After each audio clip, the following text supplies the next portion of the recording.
Lakshmi blog में सबका हार्दिक स्वागत है। सबके मंगल भविष्य की कामना के साथ बड़ों को मेरा सादर नमस्कार, छोटों को मेरा आशीर्वाद। मैं ठीक हूँ, आशा करता हूँ कि आप ठीक होंगे। रामचरितमानस के अयोध्याकरण का प्रसंग जारी है। आज के रामचरितमानस के प्रसंग में दोस्तों, जब सब लोग अवधवासी और मिथिलावासी आपस में परम आनंद की अनुभूति करते हैं, सब लोग एक दूसरे से विचार विमर्श करते हैं, सबका आदर सम्मान करते हैं, तो अपार सुख की अनुभूति होती है। और श्री रामचंद्र जी ने तपस्विनी नदी के तीर पर, किनारे पर, तट पर जो पर्णकुटी बनाई है, वह पर्णकुटी जो है कामद नाथ वन और तपस्वियों के स्थानों में, यानी घूमना और अमृत के समान कंद मूल फलों का भोजन करने और 14 वर्ष के सुख के साथ पल भर का समय लगता है।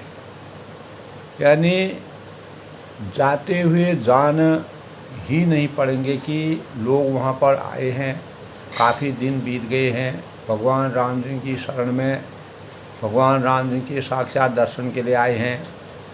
तो तभी अवधवासी और राजा जनक के साथ आए हुए पधारे हुए सभी सुधीजन, साधुजन, स्त्री पुरुष और वहाँ के वन में रहने वाले जो पशु पक्षी हैं, कोल हैं, किरात हैं, भील हैं, तब वह कहते हैं कि यही सुख जोग न लोग सबौ, कहे कहाँ असभाग, सहज स्वभाव समाल दुहु राम चरण राम। यानी सब लोग कह रहे हैं कि हम इस सुख के योग्य नहीं हैं। भगवान रामचंद्र जी के अर्थ धर्म काम मोक्ष की प्राप्ति के बाद, अनेक साधना, हजारों वर्षों तक साधना करने के बाद मानव जीवन में जो प्राप्ति होती है, वह प्राप्ति हमें भगवान के साक्षात दर्शन से उपलब्ध हो गए हैं। अर्थात हमारे ऐसे भाग्य हैं, भगवान ने हम पर इस प्रकार की दया दृष्टि की है, हमारे इहलोक और परलोक के जन्म हमेशा के लिए हम धन्य हो गए हैं। समाजों का श्री रामचंद्र के चरणों में सहज स्वभाव से जो प्रेम की आसक्ति उमड़ती है, तो तुलसीदास जी ने जो बहुत ही सचित्र वर्णन किया है, साक्षात वर्णन किया है, और मानव चेतना को जगाने का जिस प्रकार से प्रयास किया है, वह प्रत्येक जनमानस के लिए भगवान के साक्षात स्वरूप का दर्शन करके, और भगवान अंतर्यामी हैं, उनकी लीलाएं विचित्र हैं, उन लीलाओं का जिस प्रकार से मानव को ज्ञान प्राप्त होता है, सुगमता प्राप्त होती है, सहजता प्राप्त होती है, और मानवता की वास्तविक अनुभूति होती है। तो दोस्तों, कल के प्रसंग में तुलसीदास जी ने लगे कहन उपदेश अनेका, सहित धर्म नय विरद विवेका, कौशिक कहीं कहीं कथा पुरानी, समझाई सब सभा सुबानी। तो वे सब धर्म, नीति, वैराग्य तथा विवेक युक्त अनेकों उपदेश देने लगे। विश्वामित्र जी ने पुरानी कथाओं का बड़ा ही इतिहास सब लोगों के अंतर्मन में उसका ज्ञान कह कर सारे सभा को सुंदर वाणी से समझाया और उनके मन को शीतल और निर्मल किया। तब भगवान श्री रामचंद्र जी ने विश्वामित्र से कहा कि हे नाथ, यानी कल सब लोग बिना जल पिए ही रह गए थे। यानी राजा दशरथ के स्वर्गवास के वियोग में वशिष्ठ जी तथा अनेकों सदानंद जी और अनेकों ऋषि मुनियों ने, स्त्री पुरुषों ने राजा के वियोग, विरह वियोग के संबंध में और उनके स्वर्गवास के अवसर पर जल तक ग्रहण नहीं किया, शोक संतप्त हो गए। तो अब कुछ आहार हमको करना चाहिए कि मानव जीवन जब तक भौतिक शरीर में आत्मा है तब तक जीवन को संतुलित करने के लिए, जीवन निर्वाह के लिए, अपने जीवन को, मानव जीवन को सजीव रखने के लिए आहार करना आवश्यक है। विश्वामित्र जी ने कहा कि श्री रघुनाथ जी के उचित ही कहा गए हैं कि 2:30 पहर का दिन बीत गया, सब लोग भूखे हैं, निर्जल हैं। तो विश्वामित्र जी का रुख देखकर तिरोहु राज जनक जी ने कहा, मिथिला नरेश ने कहा कि यहाँ अब खाना उचित नहीं है। राजा का सुंदर कथन करने और मन को अच्छा लगा। सब आज्ञा पाकर नहाने चले गए, स्नान करने चले गए। उसी समय अनेकों प्रकार के बहुत से फल हैं, फूल हैं, पत्ते हैं, मूल हैं और कंदमूल फल हैं आदि जो भरे थे और बोझों में भर भर करके वनवासी कोल हैं, किरात हैं, भील हैं, लोग जो वन में रहते हैं, जिनको वन के सभी कर्तव्यों का मालूम है, सब चीज़ों के बारे में वह जानते हैं। तो श्री रामचंद्र जी की कृपा से सब पर्वत मनचाही वस्तु देने वाले हो गए। पर्वतों में इस प्रकार के फलों से पेड़ लद गए, चारों ओर माधुर्य का समावेश हो गया, सुख की अनुभूति हो गई, प्रकृति का वातावरण बदल गया, पशु हैं, पक्षी हैं और पेड़ हैं, पौधे हैं, चारों तरफ हरियाली से और फल फूलों से लदे हुए वातावरण को देख कर के सब लोग भगवान रामचंद्र की मर्यादा का गुणगान करते हैं। तो वे देखने मात्र से ही यानी दुखों को सर्वथा हर लेने वाले हैं। और वहाँ के तालाब हैं, नदियाँ हैं, वन हैं, पृथ्वी है, चारों प्रकार, चारों तरफ, चारों ओर का जो परिवेश है वह सभी भागों में मानो आनंद ही आनंद अर्थात प्रेमानंद की प्राप्ति हुई है। बेल हैं, वृक्ष हैं, सभी फल हैं और फूलों से युक्त हो गए हैं और पशु पक्षी और पृथ्वी या प्रकृति भी अनुकूलता में परिवर्तित हो गई है। अर्थात उस अवसर पर वन में बहुत उत्साह और आनंद का परिवेश बन गया है। सब किसी का सुख देने वाली शीतल और मंद सुगंध हवा चल रही है, जिसके परिणाम सु जाय न बरन मनोहरताई जनु मही करत जनक पहुनाई। तो वन की मनोहरता का जो वास्तविक वर्णन करने में तुलसीदास जी भी असमर्थ हो रहे हैं। मानो ऐसा लगता है कि पृथ्वी जनक जी कोई पहनाई कर रही है, अर्थात उनका सादर सम्मान कर रही है। तब सब लोग नहाई, तब सब लोग जनक जी की सब प्रकार से नहा कर श्री रामचंद्र के और जनक जी के और मुनि की आज्ञा पाकर सुंदर वृक्षों के दल फल मूल कंद विधि नाना पावन सुंदर सुधा समान। तो सुंदर वृक्षों के देख देख कर प्रेम में भर भर कर वहाँ जहाँ तहाँ यानी उतरने लगे और पवित्र सुंदर और अमृत के समान स्वादिष्ट अनेकों प्रकार के पत्ते हैं, फल हैं, फूल हैं, कंदमूल फलों का वास्तविक रसास्वादन कर रहे हैं।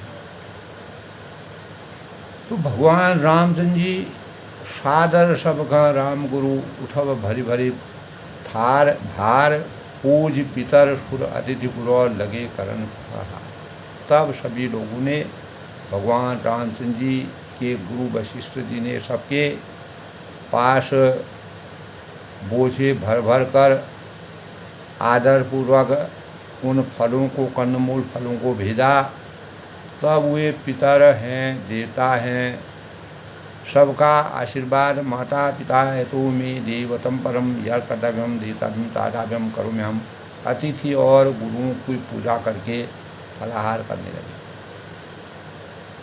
तो इस प्रकार 4 दिन बीत गए, अर्थात श्री रामचंद्र जी को देखकर सभी नर हैं नारी हैं सुख का अनुभव करने लगे और दोनों सभाओं के मन में दोनों समाज जो हैं अवधवासी और जनकवासी उनके मन में ऐसी इच्छा व्यक्त हो गई कि सीता जी के बिना लौटना अच्छा नहीं लग रहा था।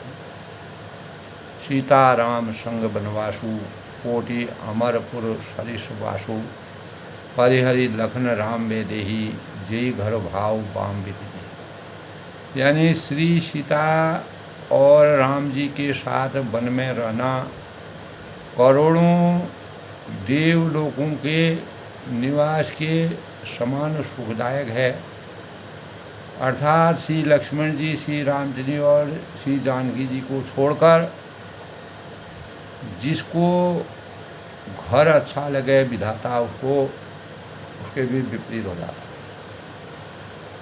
तो तब सब देव सबके अनुकूल हो गए। भगवान राम सबके अनुकूल प्रतिकूलता अनुकूलता में परिवर्तित हो गई। भगवान रामचंद्र जी का प्रसाद चारों तरफ फैल गया। उनकी महिमा का गुणगान करने लगे। भगवान ने अपनी वास्तविक शक्ति का संचार कर दिया। तभी श्री राम जी के पास वन में निवास हो सकता है जब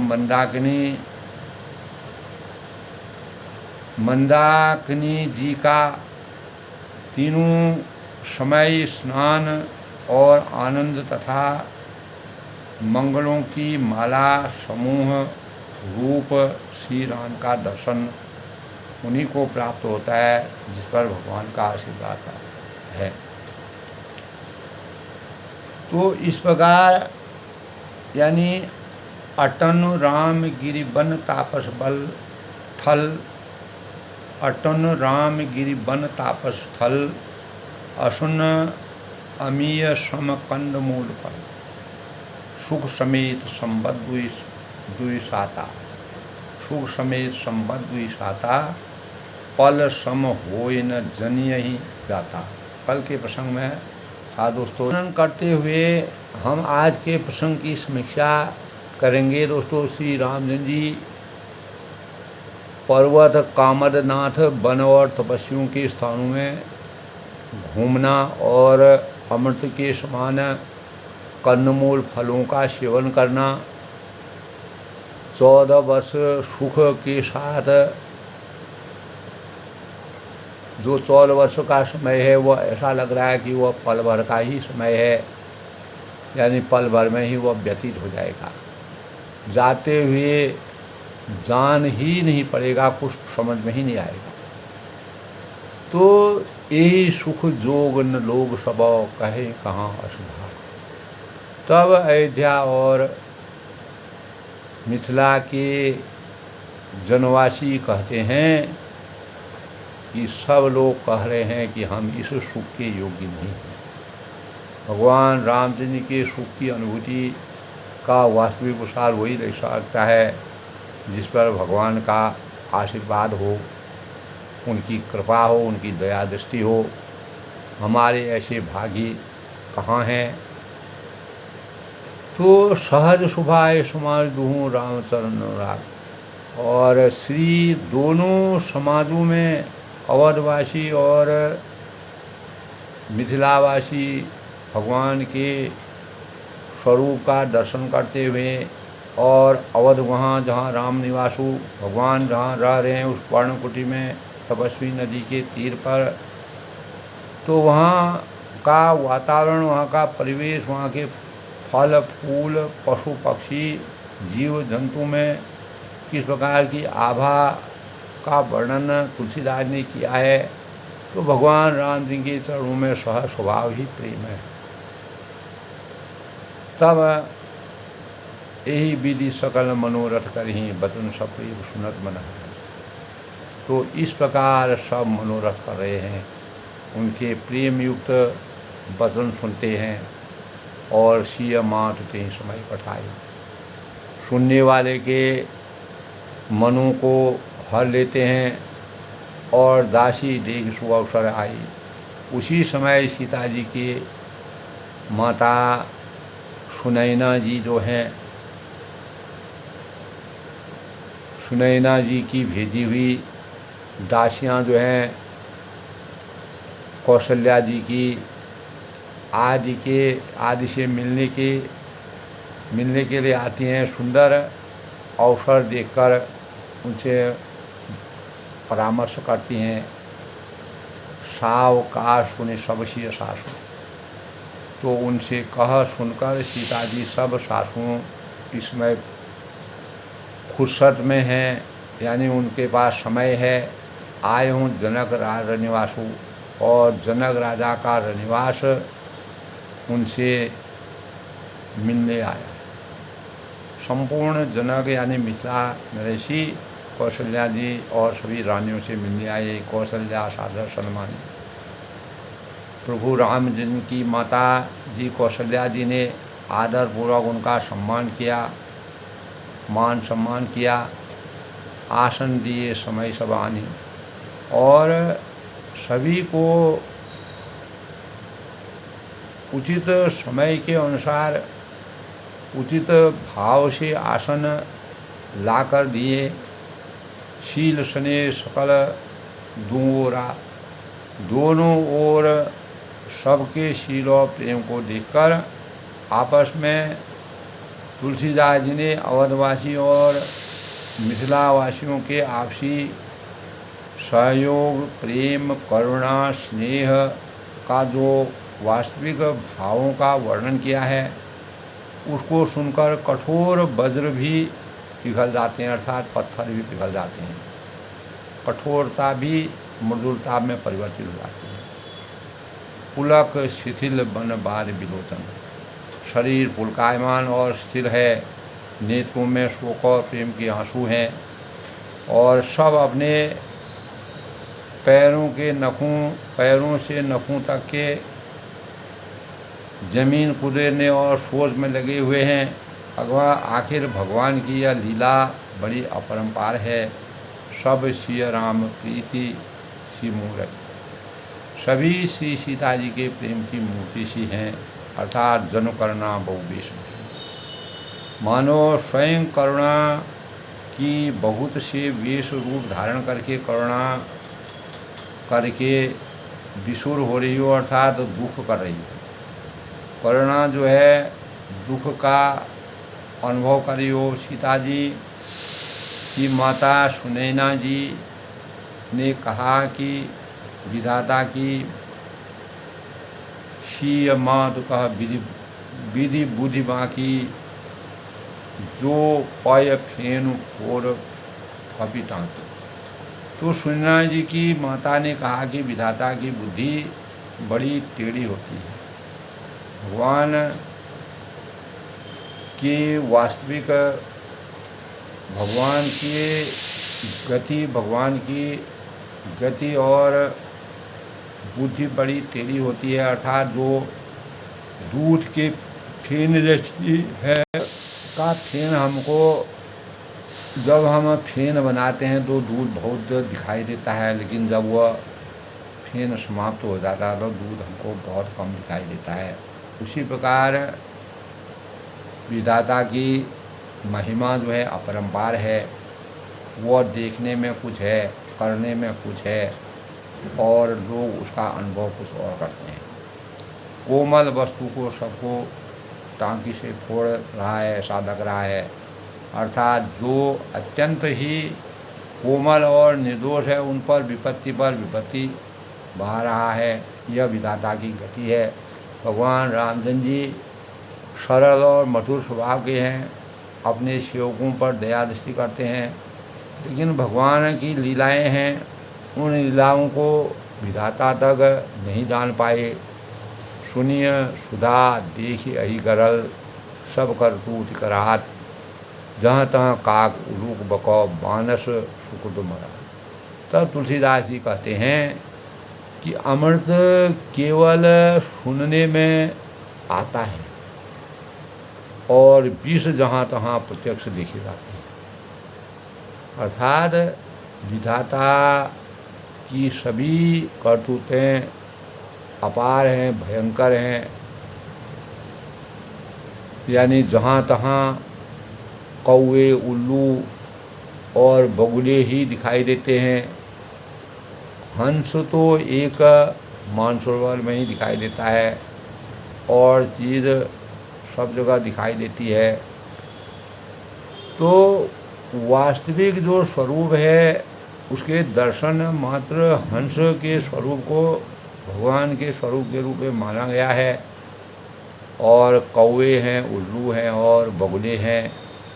यह यानी विधाता की गति की टेढ़ी चाल के समान हैं। सुनि ससोच का दुख सुमित्रा, देवी सुमित्रा। यह सुनकर देवी सुमित्रा जी, जो लक्ष्मण और शत्रुघ्न जी की माता थीं, उन्होंने शोक के साथ वह कहने लगी कि विधि गति बड़ी विपरीत विचित्रा। विधाता की चाल बड़ी ही विपरीत होती है, विचित्र होती है, उसका कोई पार नहीं है। जो सूझ पाएगा हरई बहोरी, जो सृष्टि को उत्पन्न करके पालता है, ब्रह्मा विष्णु महेश द्वारा सृष्टि की उत्पत्ति होती है और फिर नष्ट कर डालता है, और शिव जी जब नट रूप में आते हैं तो वही सृष्टि समाप्त हो जाती है।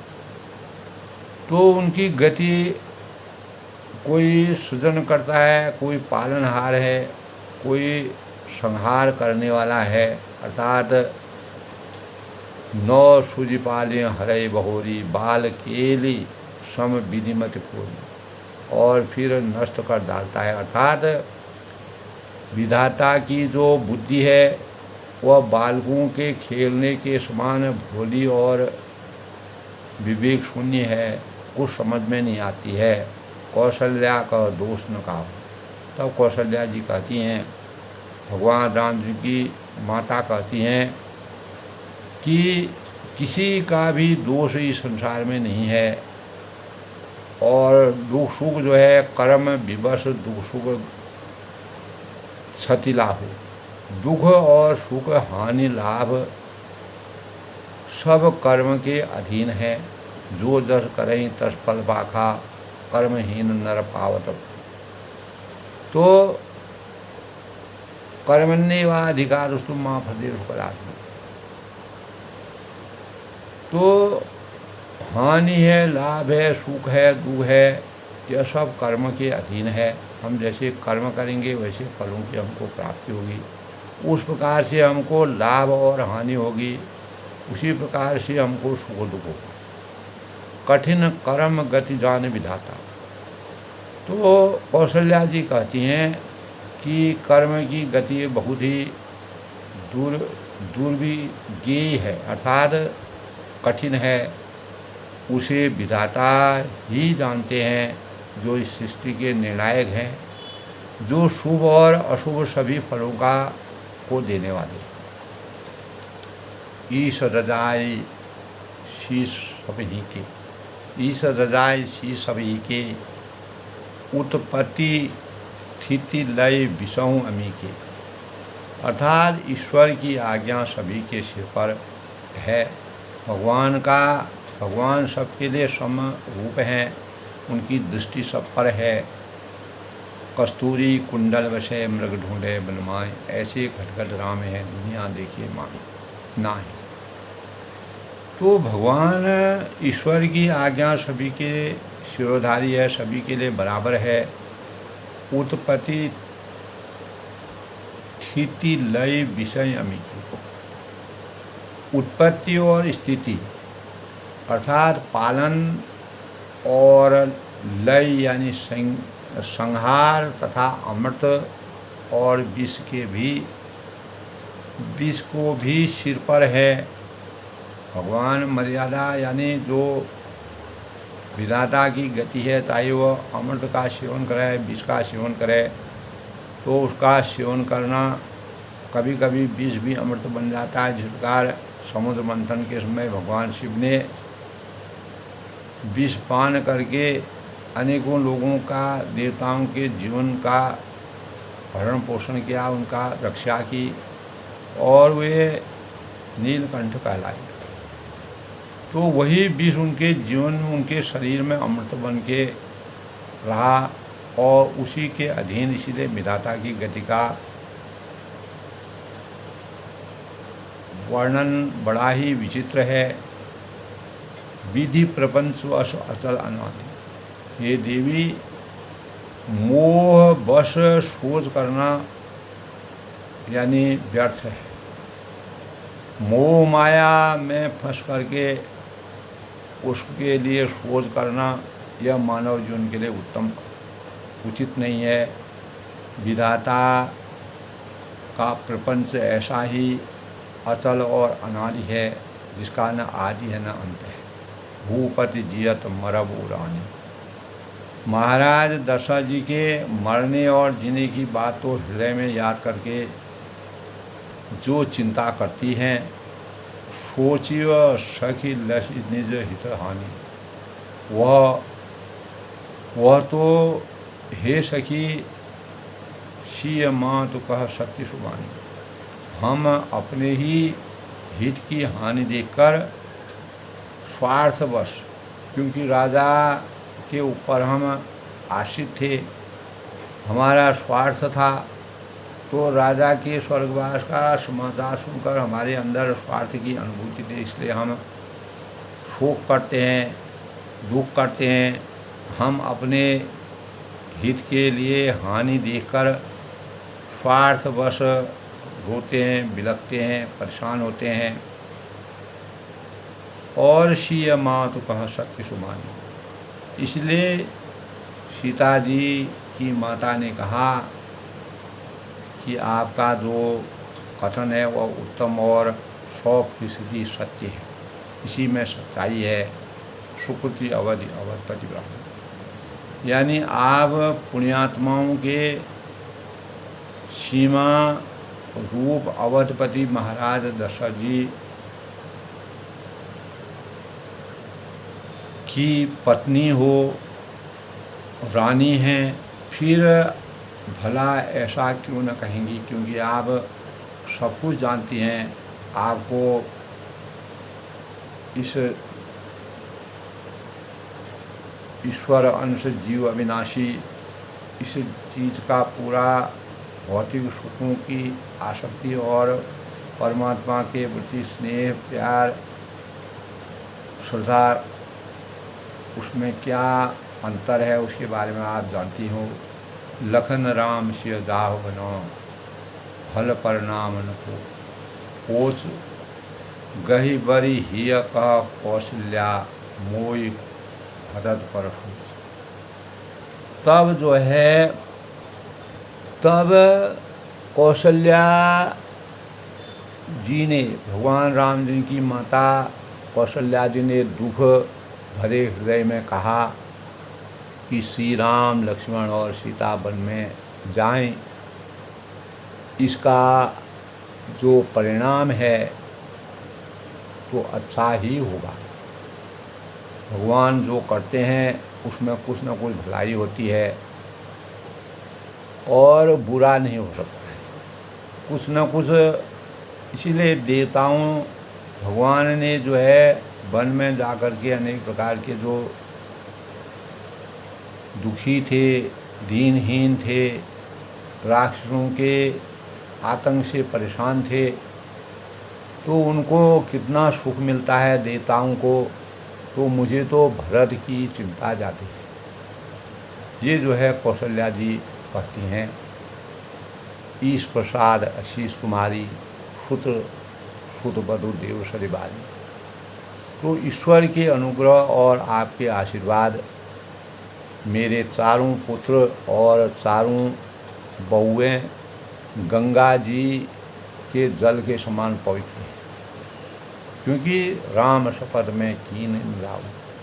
हे सखी, मैंने कभी श्री राम जी की सौगंध नहीं की, सो आज श्री राम जी की मैं शपथ करके सत्य भाव से कहती हूँ कि ईश्वर के अनुग्रह और आपके आशीर्वाद से मेरे चारों पुत्र और चारों बहुएं गंगा की समान, जल के समान पवित्र हैं।